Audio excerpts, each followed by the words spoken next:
नमस्कार, मी विलास बडे. न्यूज 18 लोकमतच्या या बुलेटिनमध्ये आपल्या सगळ्यांचं स्वागत. बुलेटिनच्या सुरुवातीलाच एक अपघाताची बातमी नाशिकमधून आहे. नाशिकच्या त्र्यंबकेश्वर जवळच्या भाविकांच्या खासगी प्रवासी बसला अपघात झालाय.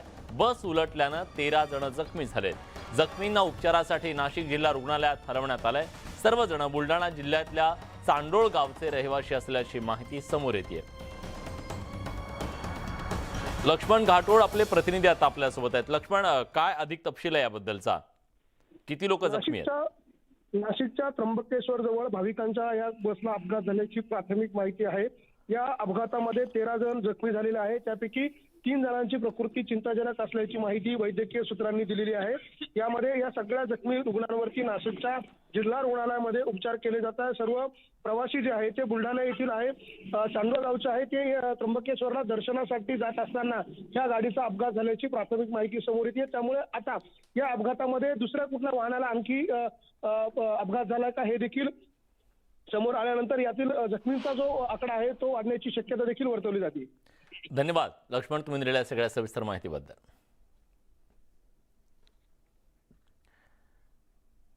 शिवसेनेतून शिंदे गट बाहेर पडल्यानंतर जळगाव जिल्ह्यातल्या शिवसेनेचे नेते गुलाबराव पाटील हे आता गुवाहाटीला कसे आले याचं गुपित खुद्द मुख्यमंत्री एकनाथ शिंदेंनी जळगावच्या सभेत बोलताना उघड केलं.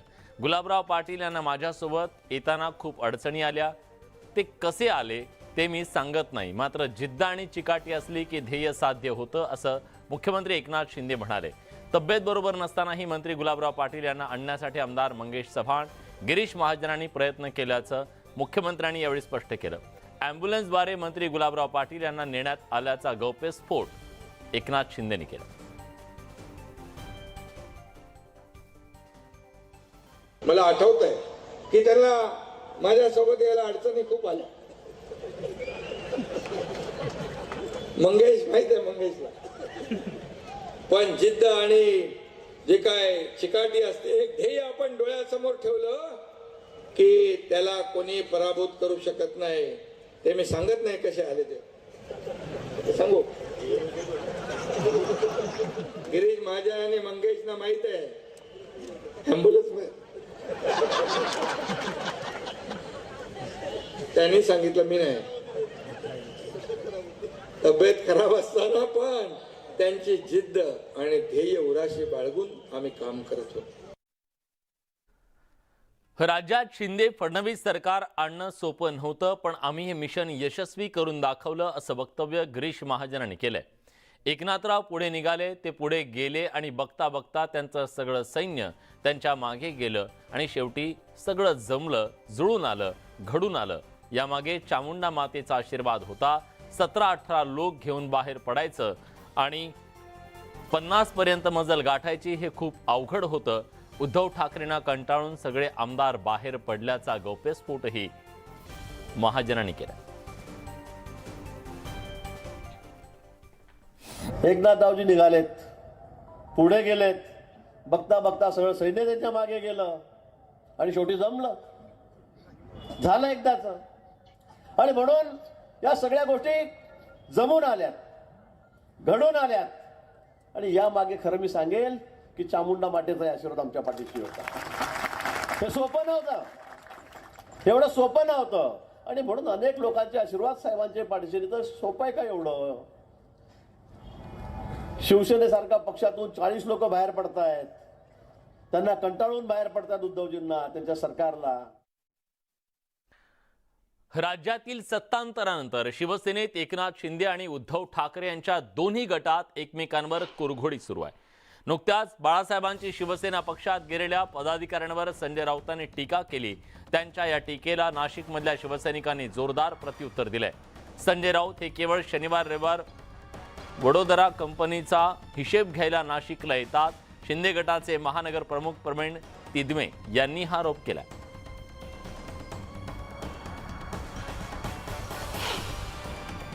पालापाचोळा असेल व जे काही इतर काही घाण शब्द त्यांनी यूज केले, त्याबद्दल मी एवढंच सांगेन की राऊत साहेब, आपण शनिवार रविवार फक्त बडोदरा कंपनीचे हिशोब इथं घ्यायला येतात. बाकी शिवसैनिक कोण ओरिजिनल आहे का आपल्याला माहित नाही.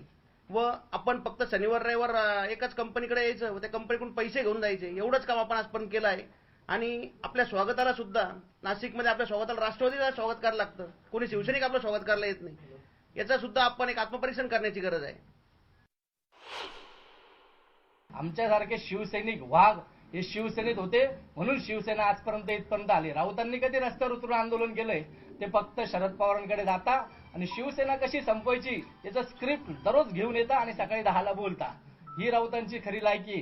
आणि राऊत म्हणता रस्त्यावर तोडू, आम्ही ही शिवसेना प्रमुखांचे शिवसैनिक आहोत. तुमच्यात धमक असेल तर तुम्ही कधीही आम्हाला सांगा, कुठेही आम्ही शिवसैनिक यायला तयार आहोत. आमच्या मागे आता शिंदे साहेबांची ताकद आहे. तुम्ही कधीही कुठेही सांगा, तोडवातोडवी काय असते हे शिवसैनिक तुम्हाला दाखवून देतील. शिवसैनिकच शिवसैनिकांना आव्हान देत आहेत. भाजपचे नेते आशिष शेलार यांनी पुन्हा एकदा महाविकास आघाडी सरकारवर हल्लाबोल केलाय. काही दिवसांपूर्वी मुंबई पोलिसांच्या नियंत्रण कक्षाला एका व्यक्तीनं कॉल करून 1993 प्रमाणे बॉम्बस्फोट करण्याची धमकी दिली. या प्रकरणी पोलिसांनी नबी खान उर्फ KGN लाला याला अटक केली. यावरून भाजप नेते आशिष शेलार यांनी महाविकास आघाडीवर टीका केली आहे. मुंबईचे तथाकथित रक्षणकर्ते आता तरी निषेध करणार का, असा प्रश्न शेलार यांनी ठाकरे गटाला नाव न घेता विचारलाय. दरम्यान नवाब मलिक दाऊदच्या व्यवहारांना संरक्षण दिलं, याकूबची कबर सजवली, मुंबईचे तथाकथित रक्षणकर्ते यांचा तरी निषेध करणार का, राजकीय स्वार्थासाठी लांगुल चालनाच्या राजकारणाचे घातक पट कोण रचतंय, अशी टीका त्यांनी शिवसेनेसह महाविकास आघाडीवर केली. तसंच आम्ही स्वार्थासाठी मशाल पेटवली असून आम्ही मुंबईसाठी लढतोय, असंही ते म्हणाले.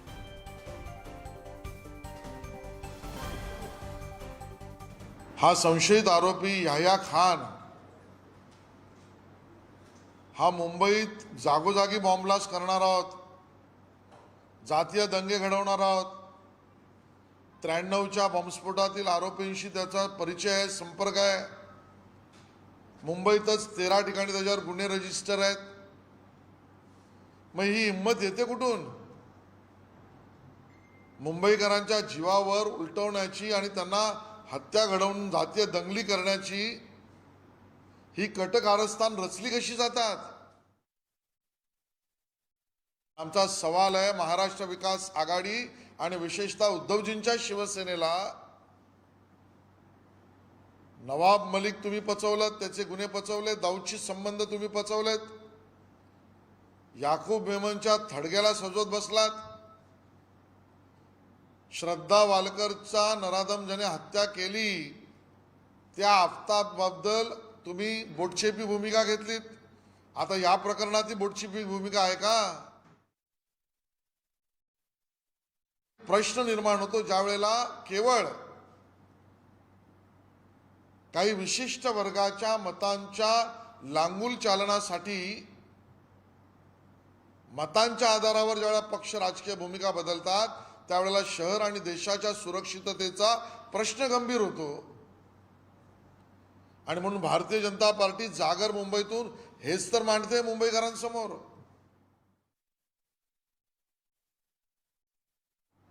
हिंदू मुली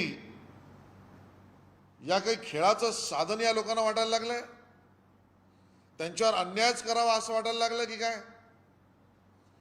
आणि त्यामुळे लव जिहादच्या या घटना या सामाजिक बांधिलकीला, सामाजिक ऐक्यतेला आता बाधा निर्माण करतायत. आणि त्यामुळे महाराष्ट्र सरकारला सुद्धा लव जिहादच्या प्रकरणात सकारात्मक भूमिका घेतली आहे. कायदा बनवायची इथपर्यंत थांबून चालणार नाही, कायदा बनवावाच लागेल. आणि माझं आव्हान असेल समस्त राज्यातील नागरिकांनी त्या कायद्याला समर्थन द्यावं लागेल. लव जिहादच्या प्रकरणामध्ये बोलायला तयार नाहीत. श्रद्धा वालकरचे तुकडे तुकडे करणाऱ्या त्या अफदाबच्या बद्दल श्रद्धा वालकर बद्दल संवेदना व्यक्त करायला तयार नाहीत. उलट तर त्यांचे विश्वविख्यात प्रवक्ते संजय राऊत असे प्रकरण हिंदूंनीही केलं असेल असं नालायकासारखं स्टेटमेंट देत आहेत. आणि म्हणून ह्या सगळा प्रकार बघितल्यावर उद्धवजींच्या शिवसेनेकडून आता राज्याला किंवा मुंबईकरांना अपेक्षा राहिलेली नाही. चंद्रकांत खैरेंनी राज्य सरकारवर टीका केली आहे. राज्यात 17 जानेवारी नंतर सर्वात मोठी उलथापालथ होणार असल्याची शक्यता खैरेंनी बोलून दाखवली. शिवसेनेतील आमदार जाणीवपूर्वक फोडले गेल्याचा आरोप चुकीचा असल्याचं खैरेंनी सांगितलं. एकनाथ खडसे फुटले तेव्हाही ते तुम्हाला कंटाळलेच होते का, असा सवाल खैरेंनी महाजनांना विचारला. तर शिवसेना, उद्धव बाळासाहेब ठाकरे पक्ष, त्याचबरोबर बाळासाहेबांची शिवसेना आणि भाजप या तिन्ही पक्षाच्या प्रमुख नेत्यांमध्ये सातत्यानं राज्यात झालेल्या सत्तांतराच्या मुद्द्यावरून आरोप प्रत्यारोप केले जात आहेत. एका बाजूला हे सत्तांतर नेमकं कसं घडलं हे भाजप आणि बाळासाहेबांचे शिवसेना पक्षातले नेते सांगतायत. उद्धव ठाकरेंना कंटाळून हे सगळे आमदार बाहेर पडल्याचं ते सांगतायत.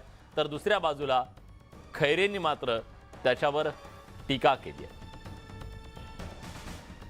खासदार संजय राऊतांनी राज्य सरकारवर टीका केली आहे. राज्यात सध्या सुडाचं राजकारण सुरू आहे. कोर्टाकडून आम्हाला न्याय मिळेल, कोर्टाकडे आम्ही अपेक्षेने पाहतोय. हे घटनेची मोडतोड करून सत्तेवर आलेलं सरकार आहे. हे सरकार घटनाबाह्य असल्याचा टोला संजय राऊत यांनी लगावलाय.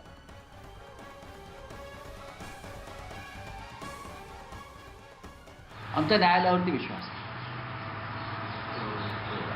या सरकारच्या बाबतीत दोन गोष्टी महत्त्वाच्या. शिवसेनेचा न्यायालयावरती आणि घटनेवर विश्वास आहे. आणि ज्यांनी पक्षांतर केलं आहे, ज्यांनी सरकार बनवलं आहे, जे मुख्यमंत्री आहेत, जो त्यांचा गट आहे, त्यांचा विश्वास दिल्लीतील महाशक्तीवर आहे. त्याच्यामुळे महाशक्ती विरुद्ध घटना, महाशक्ती विरुद्ध न्यायालय असा हा सामना आहे. गेल्या 4-5 महिन्यापासून एक घटनाबाह्य सरकार बसलं. ज्या पद्धतीनं पक्षांतर झालंय, ज्या पद्धतीनं पक्ष तोडण्याचा प्रयत्न झाला, ते घटनेच्या कोणत्या नियमात बसतं, हा फार मोठा प्रश्न आज देशासमोर निर्माण झाला. अशा प्रकारे घटनेची मोडतोड करून, पक्षांतर कायद्याची मोडतोड करून राज्यात सरकारं पाडण्यात आली आणि बसवण्यात आली, तर देशामध्ये घटना अस्तित्वात राहणार नाही. आम्ही या राज्यामध्ये अनेक सत्तांतर होताना पाहिली, पण सत्तांतर होताना, सत्ता जाताना, सत्ता येताना सुद्धा इतक्या प्रकारची कटुता आम्ही कधी अनुभवली नाही. त्याच्यामुळे जर फडणवीस म्हणतात त्याप्रमाणे कटुता संपवण्याचं नेतृत्व ते करणार असतील तर त्यांचं स्वागत करेल महाराष्ट्र. नक्कीच महाराष्ट्राला आज जो एक विषयाची उकळी फुटली आहे राजकारणात, ती दूर व्हायला पाहिजे. विधान भवनातील मध्यवर्ती सभागृहात बसवण्यात येणाऱ्या शिवसेना प्रमुख बाळासाहेब ठाकरेंच्या तैलचित्राच्या अनावरणाच्या निमित्तानं मुख्यमंत्री एकनाथ शिंदे, उपमुख्यमंत्री देवेंद्र फडणवीस आणि शिवसेनेचे पक्षप्रमुख उद्धव ठाकरे एकत्र येण्याची शक्यता निर्माण झाली आहे. 23 जानेवारीला विधान भवनातील मध्यवर्ती सभागृहात बाळासाहेबांचं तैलचित्र लावण्यात येणार आहे. त्यानिमित्तानं हे नेते एकत्र येणार असल्याची चर्चा रंगू लागली आहे. विशेष म्हणजे उद्धव ठाकरे यांना या कार्यक्रमाचं रीतसर निमंत्रण पाठवण्यात आलंय. त्यामुळे ठाकरे निमंत्रण स्वीकारणार का याची उत्सुकता आहे. राज्यातील सत्ता संघर्षानंतर उद्धव ठाकरे, एकनाथ शिंदे आणि देवेंद्र फडणवीस अजून एकदाही एका व्यासपीठावरती एकत्र आलेले नाहीयेत.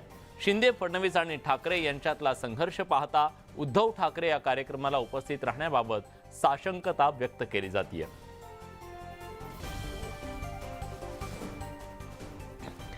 बातमी महाराष्ट्रातल्या सत्ता संघर्षाची आहे. राज्यातल्या सत्ता संघर्षावर उद्या सुप्रीम कोर्टात सुनावणी पार पडणार आहे.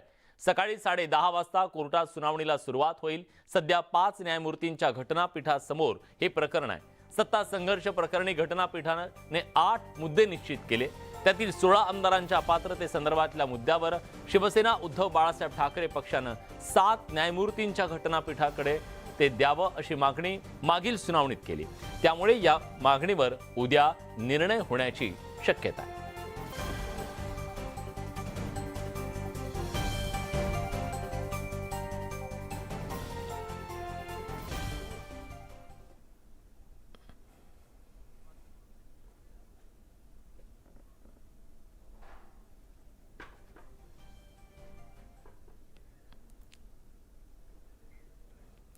राष्ट्रवादी काँग्रेसचे आमदार, माजी मंत्री जितेंद्र आव्हाड यांनी आपल्याला बलात्काराच्या आरोपात अडकवण्याचं षडयंत्र रचल्याचा गंभीर आरोप केलाय.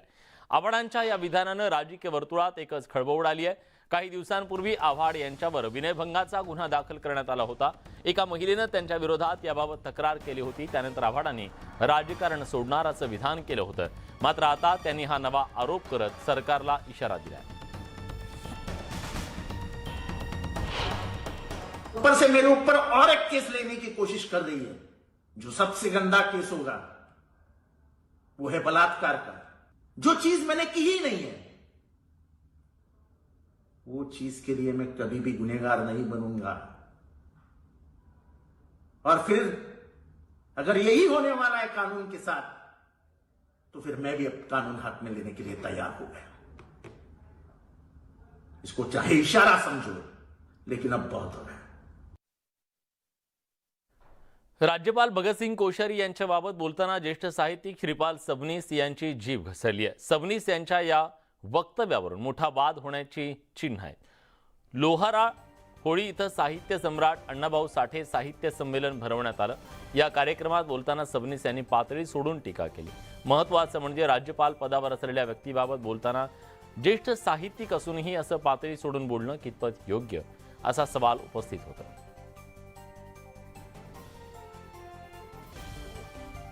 महापुरुषाची बदनामी इतकी करायची, पुढाऱ्यांनीच करायची। पुढाऱ्यांनी इतकी बदनामी, इतकी चुकीची स्टेटमेंट केले शिवाजी महाराजाबद्दल, महात्मा फुल्याबद्दल, आणि तो राज्यपाल असा महाराष्ट्राची ओळख ज्याला नाही, महापुरुषाच्या दैवताकरणाला विकृत रूप देतो हा राज्यपाल। महाराष्ट्र सरकारनं मुंबई पालिकेच्या नॉन कोविड खर्चाचं कॅग ऑडिट करायला मान्यता दिली आहे। राज्य सरकारनं कॅगला नॉन कोविड कामांचं ऑडिट करायला सांगितलंय। पालिकेनं कॅगला महामारी रोग आणि आपत्ती व्यवस्थापन कायद्याअंतर्गत कोविड-19 दरम्यान केलेल्या कुठल्याही खर्चाचं ऑडिट किंवा तपासणी करू शकत नाही अशी कायदेशीर नोटीस बजावली होती। त्यामुळे आता राज्य सरकारनं कोविड व्यतिरिक्त कामांचं ऑडिट करण्याचे निर्देश दिल्यानं पुन्हा एकदा त्यांच्या झुंपण्याची शक्यता आहे। भाजप नेते किरीट सोमय्या यांनी कोरोना दरम्यान केलेल्या खर्चाचं ऑडिट करायला हवं अशी मागणी केली होती।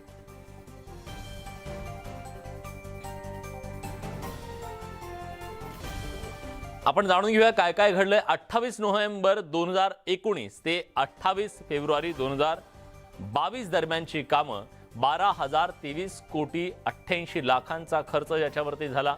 कोरोना काळात विविध बाबींवर 3,538 कोटी रुपये खर्च करण्यात आला। 3 रुग्णालयात 904 कोटींची खरेदी झाली। दहिसर इथं अजमेरा भूखंडाची 339 कोटींना खरेदी झाली। 4 पुलांच्या बांधकामावर 1,496 कोटी रुपये खर्च झाले। 56 रस्त्यांच्या दुरुस्तीवर 2,286 कोटी रुपये खर्च झाले। 6 सांडपाणी प्रकल्पावर 1,084 कोटी खर्च झाले। घनकचरा व्यवस्थापन प्रकल्पावर 1,020 कोटी रुपयांचा खर्च आला।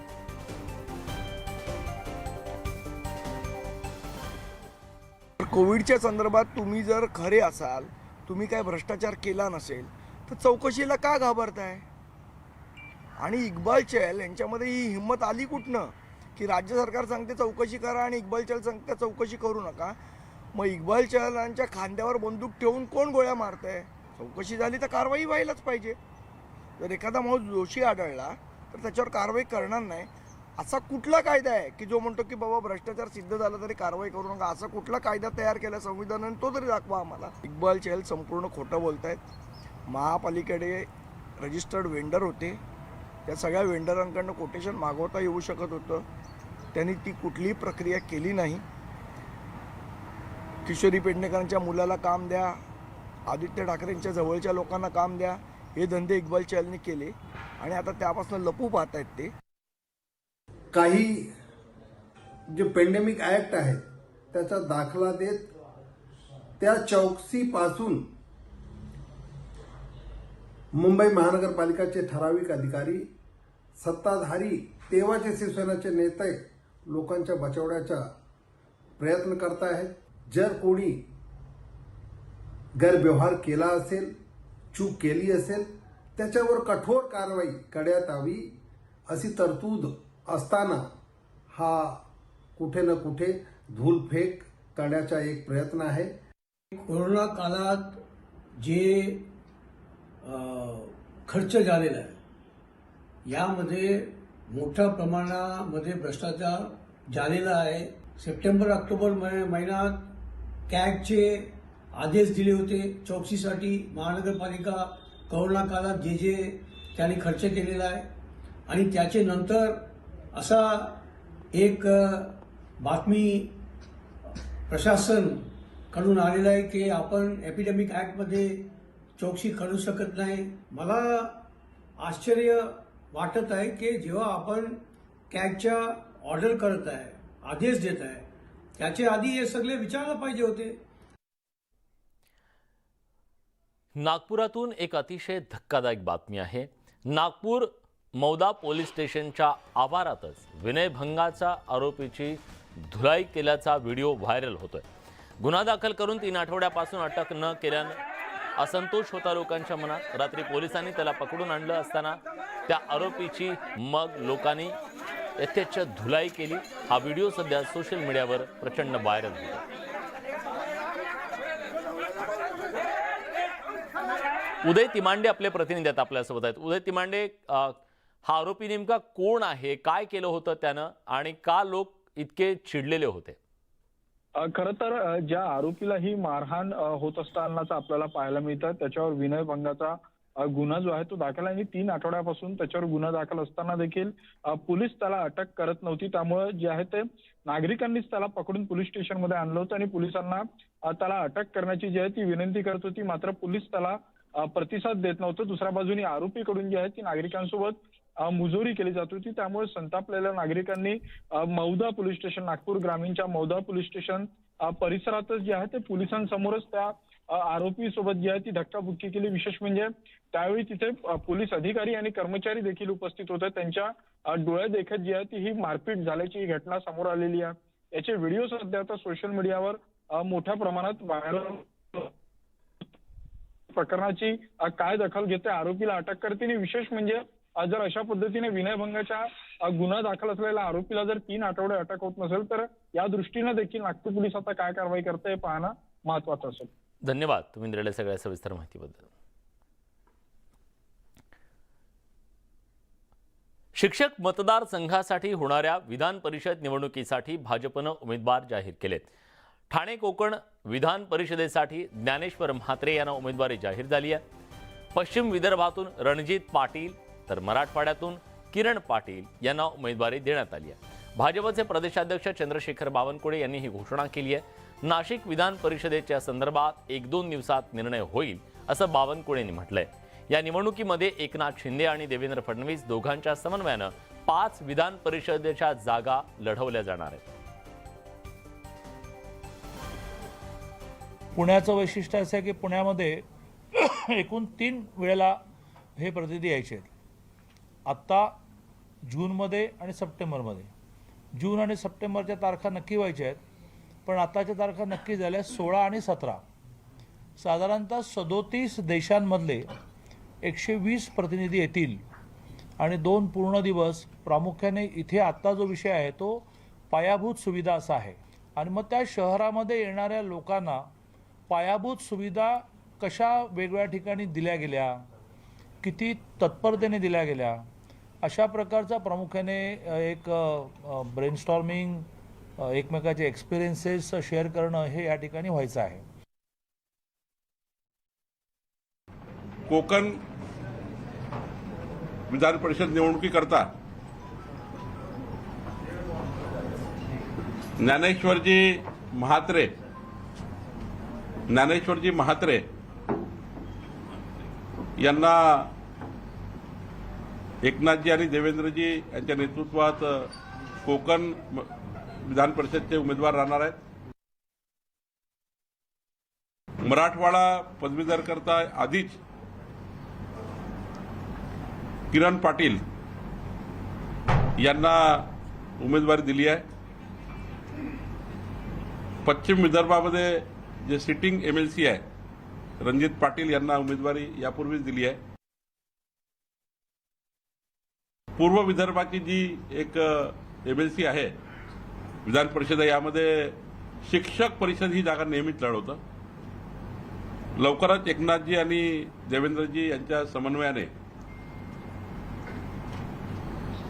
भारतीय जनता पार्टी शिवसेना पक्षाचा पाठिंबा एकनाथजी देवेंद्रजींच्या नेतृत्वामध्ये दिला जाईल.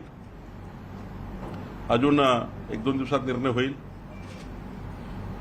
नाशिकच्या एका सीटबद्दल 1-2 दिवसात निर्णय होईल.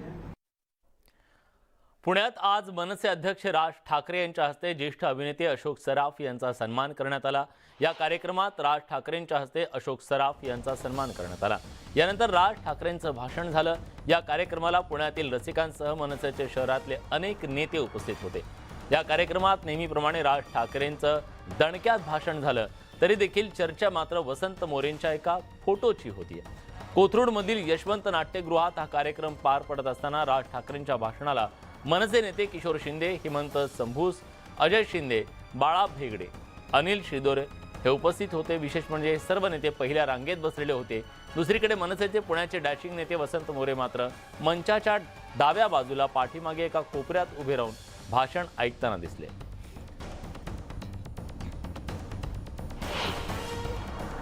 दरम्यान या सगळ्या प्रकरणाबाबत वसंत मोरेंनी या कार्यक्रमाचे कुठलेही पास मला मिळाले नसल्याची खंत बोलून दाखवली। आपल्यासोबत स्वतः वसंत तात्या मोरे आहेत, आपण त्यांनाच विचारूया नेमकं काय झालं। तात्या, काय झालं नेमकं तिथं? नाही, कार्यक्रम यशवंतराव चव्हाण सभागृहांच्या बाहेर जो एक माझा कार्यक्रम होता की मी कात्रज म्हणजे या परिसरामधील खडकवासला, पर्वती आणि हडपसर या 3 विधानसभा मतदारसंघामधल्या 36 मतिमंद मुलांसाठी मी एक बसची व्यवस्था केली मोफत। आणि नेमका आदल्या दिवशी रात्री म्हणजे परवा दिवशी रात्री उशिरा मला मान्य राजसाहेबांचा फोन आला की तो तुझा काय कार्यक्रम येतो, तू तिथं बस राजमहलला आण। पण राजमहलला बस बसू शकत नाही, म्हणून मग मीच साहेबांना म्हटलं की साहेब, आपण जर यशवंतराव चव्हाण सभागृहात येणार आहात तर मग मी त्याच्यासमोर कार्यक्रम घेऊ का, तिकडं थोडी जागा आहे। साहेब म्हणले ठीक आहे घे। आणि तिथं मग तो साहेबांच्या कार्यक्रमासाठी मी त्या ठिकाणी गेलो होतो। माझा कार्यक्रम पार पडला, साहेब माझ्या कार्यक्रमाला आले, तिथून उद्घाटन झालं आणि तिथून साहेब त्यांचा जो पूर्वनियोजित कार्यक्रम होता की तो संघटनेचा कार्यक्रम नव्हता, तो मान्य अशोक सराफ साहेब यांचा 75 वाढदिवसाचा त्यांचा सत्कार होता। आणि त्या कार्यक्रमाला मला वाटतं की मला पण माहीत नव्हतं, पण निमंत्रितांसाठी कदाचित तो कार्यक्रम होता। तिकडे पासेस वाटण्यात आले होते, माझ्याकडे काय पासेस वगैरे नव्हते। साहेब पुढे गेले आणि इकडे मी मागे थांबलो। त्या मुलांना मला बसमधनं एक फेरी मारायची होती, म्हणून मला त्या कार्यक्रमाला जाण्यासाठी तिकडे उशीर झाला। मी मागून जागेवरती पोचसपर्यंत सगळं सभागृह फुल झालेलं होतं। आणि मग का आम्हाला सवय साहेबांचा कार्यक्रम उभं राहून पाहायची, तर मी तिकडं उभं राहिलो, 1.5-1.5 तास उभा होतो। पण या निमित्ताने पुन्हा एकदा चर्चा सुरू झाली की संघटनेमध्ये पुणे मनसेमध्ये पुन्हा एकदा तात्या आणि बाकीचे असं एक पुन्हा काहीतरी ते मध्यंतरी राजसाहेबांनी जुळवून आणलं होतं, पुन्हा एकदा अंतर वाढताना दिसतंय। नाही, अंतर वाढलेलं किंवा कमी झालेलं असा काहीच विषय नाहीये। व्हिडिओनंतर तुमचं पुन्हा एकदा स्वागत। बुलेटिनच्या सुरुवातीला बातमी बघूयात गडचिरोलीमधून। गडचिरोलीत पोलीस भरतीसाठी हजारो तरुणांनी प्रतिसाद दिलाय। फक्त 383 जागांसाठी गडचिरोलीमध्ये तब्बल 25,000हून जास्त तरुण तरुणी दाखल झाले। दरम्यान पोलीस भरतीला माओवाद्यांचा विरोध असूनही इतक्या मोठ्या प्रमाणात पोलीस भरतीसाठी तरुण दाखल झाले, त्यामुळे हे आता माओवाद विरोधी मोहिमेचं यश मानलं जात आहे। या संदर्भात अधिक माहिती देत आहेत आमचे प्रतिनिधी महेश तिवारी। सगळीकडे पोलीस विभागात काम करणे आणि गडचिरोलीत काम करणे यात खूप फरक आहे। कारण गडचिरोलीमध्ये साधी कायदा सुव्यवस्था नव्हे तर चक्क माओवाद्यांसोबत जंगलात जाऊन लढावं लागतं। अनेकदा मोठ्या अनुचित घटनासुद्धा घडतात। अशा जिल्ह्यामध्ये पोलीस विभागात काम करण्यासाठी तरुण किती प्रमाणात उत्सुक आहेत हे गडचिरोलीचं बदलणारं चित्र आहे। मी तुम्हाला दाखवतो। आता आज गडचिरोली पोलीस दलाची भरती सुरू झालेली आहे। 25,000 तरुण तरुणी या पोलीस मैदानावर दाखल झालेले आहेत। सगळ्यात महत्त्वाचं म्हणजे 510च्या जवळपास जागा आहेत आणि त्या जागांमध्ये 160 ड्रायव्हरच्या आणि बाकी पोलीस शिपाईच्या जागा आहेत। आणि एकूणच या जिल्ह्यामध्ये दाखल झाल्यानंतर खूप रिस्की पोस्टिंग असते, अतिदुर्गम भागात असते, C60मध्ये असते। तरीही आता तरुण तरुणी या ठिकाणी ज्यांचं महाविद्यालयीन शिक्षण झालेलं आहे असे लोक आता उत्सुक आहेत पोलीस दलामध्ये काम करण्यासाठी। या वर्षीची जी गडचिरोली जिल्ह्यातली जी भरती आहे ती एक युनिक भरती अशी आहे, कारण शासनाने जे नवीन एक क्लॉज म्हणजे गडचिरोलीतल्या तरुणांना त्याचा फायदा व्हावा यासाठी गडचिरोलीच्या भरतीमध्ये फक्त गडचिरोली जिल्ह्यातील युवकच भाग घेऊ शकतात असा एक क्लॉज हे केला होता। आणि त्याच्या अंतर्गत आपण पाहू शकता की 510 जागासाठी 25,000 अर्ज फक्त गडचिरोली जिल्ह्यातील तरुणांचे आलेले आहेत. त्यामुळं गडचिरोलीतले तरुण वर्ग, युवक वर्ग किती मोठ्या प्रमाणामध्ये आपल्या पोलीस विभागामध्ये यायला तयार आहे किंवा शासनाच्या विविध एक्झाम्सना पार्टिसिपेट करायला तयार आहे. इथलं वातावरण एक चांगलं वातावरण हे दिसून गडचिरोलीसारख्या माओवाद प्रभावित भागात तरुणांचा मिळणारा प्रतिसाद हा नक्कीच कौतुकास्पद लक्षणीय आहे आणि पोलीस विभागानं सुद्धा तशाच पद्धतीनं पारदर्शक भरती करण्याचा प्रयत्न केला. महेश तिवारी, न्यूज 18 लोकमत, गडचिरोली. रायगडात पोलीस भरती दरम्यान 3 उमेदवारांनी उत्तेजित करणाऱ्या औषधांचा वापर केल्याप्रकरणी रायगड पोलिसांनी कारवाई केली आहे. हे 3 उमेदवार पुणे आणि अहमदनगर इथून रायगडमध्ये पोलीस भरतीसाठी आले होते. वरसोली इथल्या कॉटेजमध्ये त्यांचं वास्तव्य होतं. पोलिसांनी कॉटेजवर छापा टाकून उत्तेजित करणारी औषधं आणि इंजेक्शन जप्त केली आहेत. या प्रकरणी औषधांच्या तपासणीनंतर संबंधित उमेदवारांवर कारवाई केली जाणार आहे. या 3 उमेदवारांच्या रक्ताचे नमुने मुंबई आणि नवी मुंबई इथल्या तपासणीसाठी पाठवण्यात आलेले आहेत.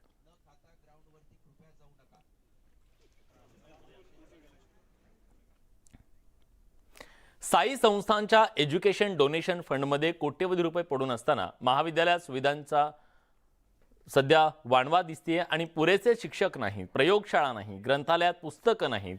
त्यामुळे साईबाबा वरिष्ठ महाविद्यालयातील विद्यार्थ्यांनी आंदोलन सुरू केलंय. महाविद्यालयाच्या प्रवेशद्वारावर ठिय्या देत आपल्या मागण्यांसाठी विद्यार्थ्यांनी आंदोलन सुरू केलंय. विज्ञान आणि BCA शाखेचे विद्यार्थी या आंदोलनात सहभागी झाले. जोपर्यंत मागण्या मान्य होत नाहीत आणि लेखी आश्वासन मिळत नाही तोपर्यंत आंदोलन सुरू ठेवणार असा निर्धार विद्यार्थ्यांनी बोलून दाखवलाय.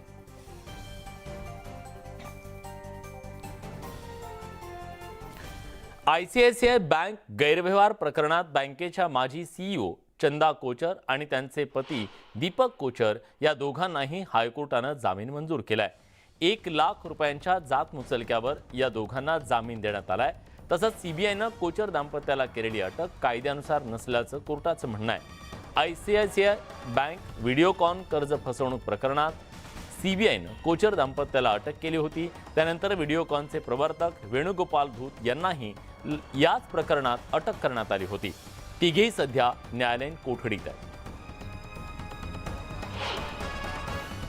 हमारा कोर्ट में यही बोलना था कि एक बार आपने 41A नोटिस दे दी है तो अरेस्ट का कोई क्वेश्चन नहीं है.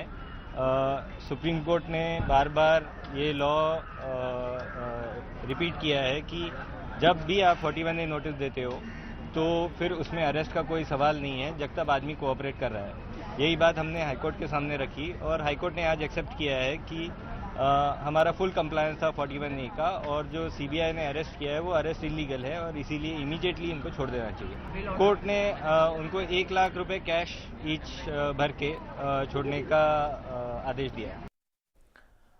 पालघरच्या रेणुका देवी मंदिरात चोरीची घटना घडली आहे. पालघरच्या दापोली परिसरात असलेल्या रेणुका देवी मंदिरात एका अज्ञात चोरानं देवीचे चांदीचे दागिने आणि दानपेटीतले पैसे लंपास केले.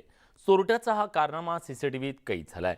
महत्त्वाचं म्हणजे चोरी केल्यानंतर चोरटा देवीच्या पाया पडला आणि जाता जाता त्यानं CCTVकडे पाहत हात हलवत बाय बाय केलं. पोलिसांकडून या प्रकरणात गुन्हा दाखल झाला असून चोरट्याचा शोध सुरू आहे.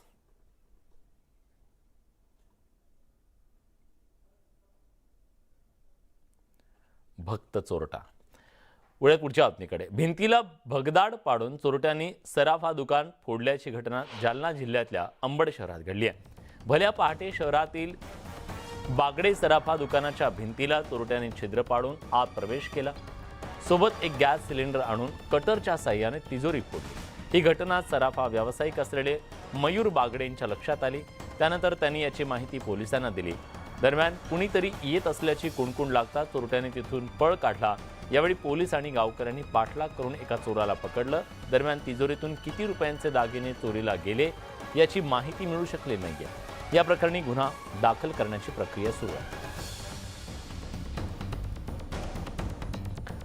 पुण्यातल्या गोखले नगरमध्ये विनय वसंत सोसायटी समोर मंजू मित्र मंडळ जवळ काल रात्री साधारण 3-3:30 वाजण्याच्या सुमारास 5-6 जणांच्या टोळक्यानं अनेक 2 व्हीलर आणि 4 व्हीलरच्या काचा फोडून नुकसान केलं. त्या प्रत्येकाच्या हातात धारधार हत्यारं कोयते होते. अनेक नागरिकांनी रात्री हे आवाज ऐकले पण जीवाच्या भीतीनं कोणीही घराच्या बाहेर पडण्याचा प्रयत्न केला नाही.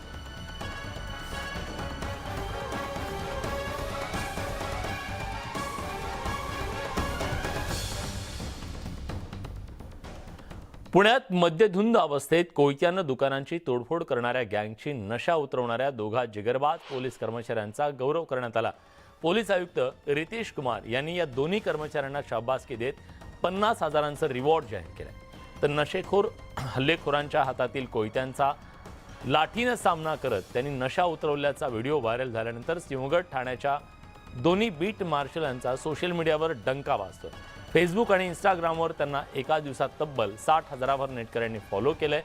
पोलीस नाईक धनंजय पाटील आणि पोलीस अंमलदार अक्षय इंगवले अशी जिगरबाज कामगिरी केलेल्या या दोन पोलीस शिपायांची नावं आहेत.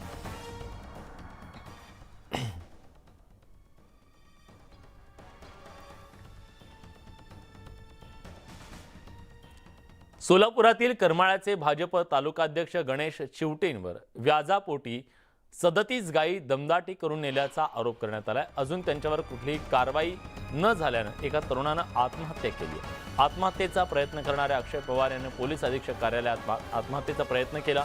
चिवटेंवर कारवाई न झाल्यास संपूर्ण कुटुंबियांसह आत्मदहन करून घेण्याचा इशारा त्यांनी दिला.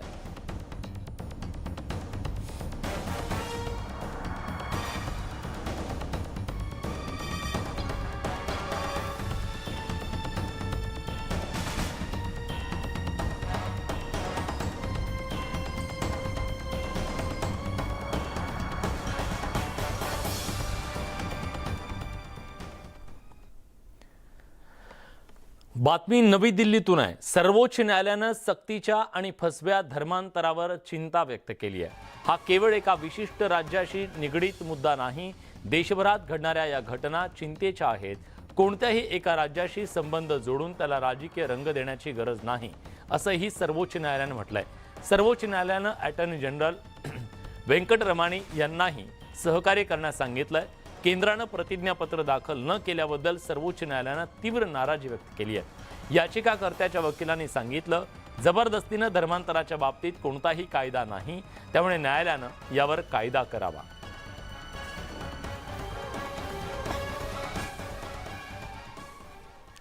खेड रत्नागिरीचा कशेडी घाट मृत्यूचा सापळा बनलाय. जीवघेणी वळणं, अरुंद आणि धोकादायक रस्ते, तसंच तीव्र उतार आणि खोल दरी, रस्त्याच्या विशिष्ट पद्धतीनं भीषण अपघातांचं प्रमाण घाटात वाढलंय. पाहूया खास रिपोर्ट.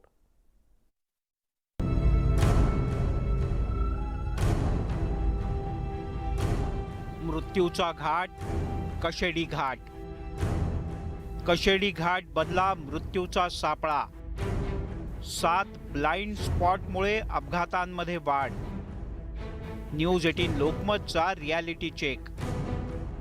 कशेडी घाट हा नागमोडी वळणांचा, कुठे अरुंद रस्ते तर कुठे तीव्र उताराचा घाट. या घाटात अपघातांचं प्रमाण वाढलंय. घाटात एकूण 7 ब्लाइंड स्पॉट आहेत, जिथे बहुतांश अपघात होतात. यातला एक ब्लाइंड स्पॉट म्हणजे कशेडी आंबा इथलं नागमोडी वळण. कशेडी आंबा पॉइंट हे जे अपघात प्रवण क्षेत्र आहे हे नागमोडी वळणाचं आहे आणि या ठिकाणी असंख्य अपघात या ठिकाणी झालेले आहेत. असंख्य लोकांना जीव याच वळणावरती गमावं लागलेले आहे. रत्नागिरी जिल्ह्यात प्रवेश करताना एक अल्फाबेट सी आकाराचं अतिशय तीव्र उताराचं वळण लागतं. या वळणावरच दुसऱ्या बाजूला खोल दरी आहे. कशेडी चेकपोस्ट पाशी असलेलं हे वळण ब्लाइंड स्पॉट आहे. कशेडी घाटाचा हा युटर्न आपण बघू शकतोय की मुंबईच्या दिशेनं येणारी जी मोठी अवजड वाहनं आहेत ते अशा प्रकारे त्यांना वळण घेता येत नाही आणि खालून जी तीव्र उतारात असणारी वाहनं आणि तीव्र चढत असणारी वाहनं यांना या ठिकाणी कुठल्याही प्रकारचा समतोल राहत नाही. घाट पूर्ण चढल्यानंतर पोलादपूर जवळचा हा सतत खचणारा आणि भूस्खलन होणारा भाग. अनेकदा इथे सुद्धा दरी कोसळते. योगेश कदम यांच्या गाडीला इथून जवळच अपघात झाला होता. कशेडी घाट ओलांडल्यानंतर पोलादपूरच्या बाजूला हे ठिकाण आहे. आपण बघू शकतोय की एकतर या ठिकाणी संपूर्ण घाट जो आहे हा रस्ता जो आहे हा खचतो आणि दरड देखील कोसळण्याची शक्यता असते. त्याच्यामुळं हा रस्ता जो आहे हा खराब आहे. या ब्लाइंड स्पॉट विषयी आम्ही महामार्ग पोलिसांशी संवाद साधला. शिर्डीची आमची हद्द जवळजवळ 45 किलोमीटरची हद्द आहे कचडीच्या महामार्गाकरता. त्यामध्ये आम्ही 7 पॉईंट असे ब्लॅक स्पॉट म्हणून आजपर्यंत आमचं निदर्शन झाले. त्यांना की या ठिकाणी असं आहे, तरी पण त्या ठिकाणी काही ड्रायव्हर बाहेरच्या जिल्ह्याची किंवा बाहेरच्या राज्याचे असल्या कारणाने कुठेतरी डिझेल वाचवण्याच्या तयारी न्यूट्रल गाड्या घेऊन जातात. अशांच्या त्या ठिकाणी गाड्या पलटी झालेल्या आहेत.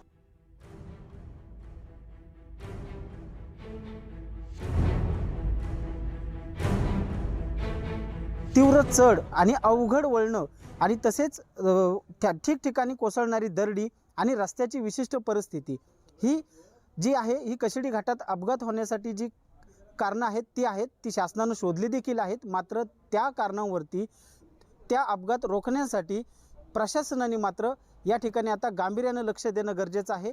अपघात प्रवण क्षेत्र आहेत त्या ठिकाणी अपघात होऊ नये यासाठी कायमस्वरूपी उपाययोजना करणं आता गरजेचं बनलेलं आहे. चंद्रकांत बनकर, न्यूज 18 लोकमत, खेड, रत्नागिरी. एक छोटासा ब्रेक. कुठे जाऊ नका, पहा फक्त न्यूज 18 लोकमत. ब्रेक नंतर तुमचं पुन्हा एकदा स्वागत. महत्त्वाची बातमी हाती येते. अंडरवर्ल्ड डॉन दाऊद इब्राहिम या टोळीला कराचीमध्ये गुटखा कारखाना सुरू करण्यासाठी मदत केल्या प्रकरणात 3 आरोपींना 10 वर्षांची शिक्षा सुनावण्यात आली आहे. गुटखा व्यावसायिक JM जोशी, नमीरुद्दीन अन्सारी आणि फारुख मंसूरी यांना ही शिक्षा सुनावण्यात आली आहे. मुंबई सत्र न्यायालयातल्या विशेष मोक्काम न्यायाधीश BD शेळके यांनी हा निर्णय दिला. जोशी आणि धारीवाल यांनी दाऊदला मदत केल्याचं सिद्ध झालंय. जोशी आणि सहआरोपी रसिकलाल धारीवाल यांच्यात आर्थिक वाद झाल्याचा दावा फिर्यादी पक्षानं केला होता. ट्रायल दरम्यान सहआरोपी रसिकलाल धारीवाल यांचा मृत्यू झाला होता. दाऊद इब्राहिम टोळीनं 2002 मध्ये पाकिस्तानमध्ये गुटखा व्यवसाय सुरू करण्यासाठी आरोपींची मदत घेतली होती.